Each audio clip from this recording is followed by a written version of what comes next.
I think ultimately Pentagon funding isn't at risk, but what we know is happening, at least here in the House of Representatives, is that there is a relatively unserious effort at trying to make substantial changes to what is usually a must-pass, wholly bipartisan piece of legislation that authorizes and recognizes the incredible value and necessity of our military forces. And what we are seeing right now is a whole host of amendments being put forward. We've seen some of the procedural antics. Multiple rules have needed to come into play because, frankly, the majority party is not actually even in agreement over some of the efforts to make substantial and substantive changes to the kind of day-to-day functions of the Pentagon. So ultimately, down the road, we will have a bipartisan piece of legislation that can go to the president's desk, but it isn't clear if that legislation will originate, as is typically the case, through a strong bipartisan bill coming out of the House. Well, to achieve bipartisanship, Congresswoman, what is your party willing to swallow for the sake of the nation's defense? Well, notably, there has been a kind of a minority kind of faction within the Republican Party that's been putting forward legislation to completely, as an example, walk away from our support of Ukraine, to fully defund those efforts, to abandon Ukraine, which is absolutely unacceptable for the vast majority of members of Congress, Democrats and Republicans alike. There's efforts to put restrictions on military service members and the types of mental health services that their children can have, the types of medical care that women service members and their families can obtain. And so we are going through the amendment process at this point in time. We have two vote series later today, where we'll be working through the amendments to determine what ultimately passes and is part of the legislation, and then we'll make predictions moving on from there. But certainly, to your question, we're used to voting on a bill that has a lot of what we like, some things we may not love. That's what bipartisanship is. That's what pragmatism is.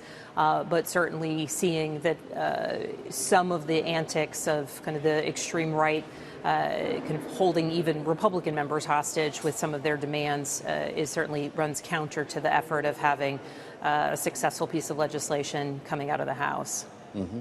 As you know, Congresswoman, it's not the only effort by Republicans right now to either slow walk Pentagon funding or actually blockade, in this case, military promotions, as Senator Tommy Tuberville is doing single-handedly in protest of the Pentagon's abortion policy. We spoke with Senator Elizabeth Warren about this. She's been very upset about it on the blockade here last night. Here's what she said. We'd love for you to respond.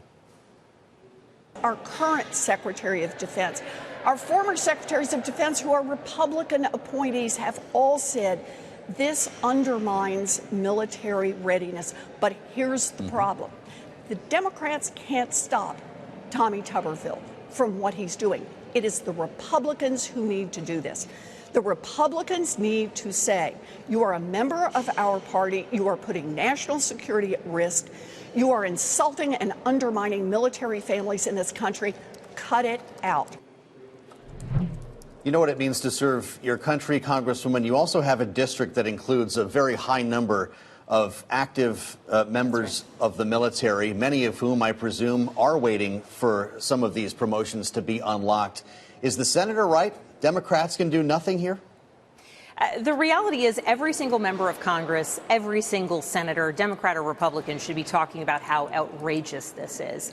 Every single elected official who has the ability to knock some sense into Senator Tuberville should endeavor to do it, because what we are talking about right now is the reality that there is one man, one single solitary senator who is standing in the way of the promotions of military service members.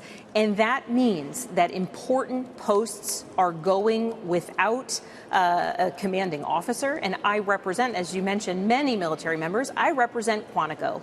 And currently, the United States Marine Corps is without a commandant of the Marine Corps, because when we're talking about these promotions, we are talking about assignments to positions such as the commandant of of the Marine Corps. It is absolutely unacceptable what Senator Tuberville is doing, and certainly I hope every senator, Democrats and Republicans, are making clear to him that what he's doing is so very, very damaging.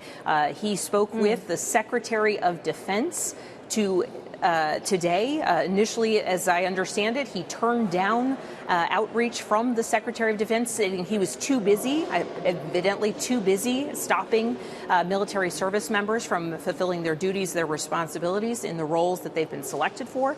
But ultimately, they spoke, and Secretary of Defense Austin made clear to him how damaging this is. And so as someone who represents not only Quantico and thousands of Marines, but also service members across America's military, as well as tens of thousands of veterans across Virginia's 7th District, I will continue to make clear my position that what he's doing is absolutely unacceptable. It needs to stop. And ultimately, if the Senate has to take individual votes one after another in order to put military leadership in place so that our nation is protected and our readiness is there, then the Senate needs to do what's necessary to put this ridiculousness to an end. It's a good point that there is, in theory, a workaround that Democrats could decide to seize on should they so choose. But as you talk about how damaging this is, and with all of the conversation about how it's impacting military readiness, why is it so important for the Pentagon to be holding its ground here? Why not consider changing the policy? It is an issue where throughout the history of our nation, names have been put forward from the Pentagon. These are the military officers. We want them to be in charge here and here. The Commandant of the Marine Corps in charge of this base, in charge of this facility. And what typically happens is there's a unanimous consent and they receive the approval of the United States Senate. For the Pentagon to have to say the United States Senate is absolutely not functioning, therefore we're going to create a workaround, is putting an onus on the Pentagon that I think would be both inappropriate and a terrible precedent. The reality is that this one-man show needs to stop. Senator Tuberville, who obviously doesn't have any understanding of or respect for our national security needs, is creating an embarrassment here at home. As a former intelligence officer, I was a former CIA case officer before I ultimately ran for Congress. I will tell you, across the world, foreign nations, adversary nations are watching this and recognizing that estimates are that by the year's end, there will be more than 650, according to Pentagon numbers, positions that will be unfilled because of what Senator Tuberville's doing. It is absolutely outrageous and irresponsible. I want to ask you, with regard to your service as a CIA officer, the conversation about classified documents, I suspect, has gone way out of the lines for someone like you. And it came to a head yesterday in testimony from the FBI director, Chris Wray, taking a question on Donald Trump, specifically Donald Trump's legal troubles. Of course, he's facing indictment over this. Take a listen. There are specific rules about where to store classified information, and that those need to be stored in a SCIF, a secure compartmentalized information facility. And in my experience, ballrooms, bathrooms, and bedrooms are not SCIFs. I suspect you would agree with him on that, Congresswoman. When you consider the nature of the documents that have been exposed in this indictment, how do you react to that? With horror, with absolute horror.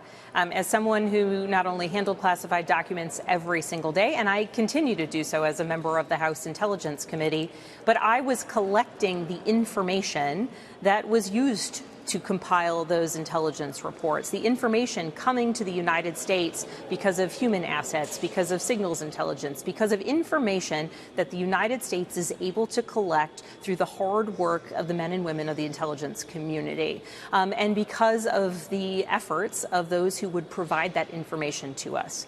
To cavalierly put this information in bedrooms, bathrooms, or ballrooms is to risk the lives of those who are collecting that information, who are providing that information, to risk the sources and methods of how that information has been obtained and what it is that the United States knows. And I think that Director Wray's positions and discussions of that topic were incredibly important. Certainly, if anyone that I ever worked with in my old life as a CIA officer would have put classified information at home in their bedroom or left it kind of cavalierly even out on their desk after hours when they were supposed to lock it up in a safe, they would have been fired and in many cases prosecuted. So I think it's important that the American people understand just how grave and how horrible it is that not only has some of this information been left in places not a SCIF, not secure facilities, but in some cases, as we know from the indictment, actually shown to people who had absolutely zero authority or right to look at those documents.